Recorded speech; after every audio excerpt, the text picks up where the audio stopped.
Hi, my name is Charlie Price, lead designer at Liquid Entertainment on Rise of the Argonauts, and we're here today to talk about leveling up. So from the outset of Rise of the Argonauts, we really wanted to go through and capture that experience of playing a myth, really immersing the player within the Greek mythological world, which is what led us to the favor system.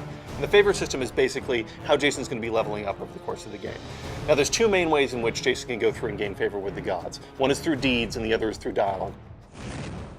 Right now we're in the middle of Mycenae. Jason's basically fighting for his life. You may notice some text that'll pop up in the lower left corner of the screen. That's a deed. And deeds function kind of like Xbox Live achievements. As you go through and acquire these things based on the cool actions that you're performing throughout the game, we're going to be recording every single cool thing that you've done. And then later you can go through and dedicate these deeds to the gods in order to go through and gain favor.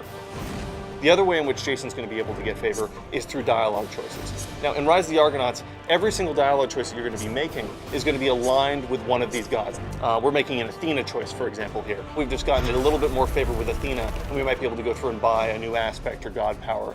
You'll have this whole list of deeds based on the things that you've done throughout the game. And you'll be able to go through and approach shrines like the shrine to Ares that we have over in the corner here. And this will basically take you to the screen where you can go through and dedicate deeds and then purchase new abilities that you want to get from Ares as a whole. In the upper left, you'll see all of the different deeds that Jason has at his disposal. You see the Manslayer deeds, those are the ones we just acquired when we were in combat, in addition to a bunch of other deeds that Jason's acquired over the course of his journey so far. In order to go through and gain favor with the gods, you go through and dedicate these deeds. And right now we're on Ares' screen, so any deed that we go through and dedicate is going to go through and give Jason additional favor. You'll see that meter in the lower left is slowly filling up with every single deed that we dedicate. To go through and purchase new abilities, we're going to purchase a couple real quick. First one is Shield Breaker. Shield Breaker basically increases your ability to go through and do damage to shields. We're also going to go through and purchase an ability called Menace. We're going to purchase a god power here, which is called Rampage. Now, these other abilities that we just mentioned, Shield Breaker and Menace, those are passive abilities. Those will fire off automatically, and we'll see them come into play. But Rampage is an active power. It's something that Jason will actually be able to call upon in the thick of battle, and it dramatically increases Jason's power.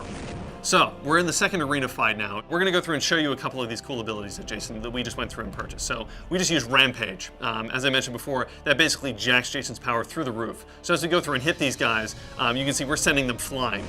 Now, you just saw that flare-up that occurred on Jason. That means that Menace is active. And every time you go through and hit someone now with Menace, you'll see that additional flame effect that goes through and reinforces the fact that Jason's doing additional damage. So you'll notice that every single god will be able to go through and grant Jason 25 different types of abilities. But what we've gone out of our way to do in Rise of the Argonauts is to make sure that every single one of those abilities really matters. Every single bonus you're going to get in Rise of the Argonauts is something you're going to be able to see and feel when you're in the thick of combat. It's all about really taking the player into the experience and not reminding them that they're playing a game every single step of the way. That was an inside look at leveling up in Rise of the Argonauts. Be sure to check out the game coming out soon on Xbox 360, PlayStation 3, and PC.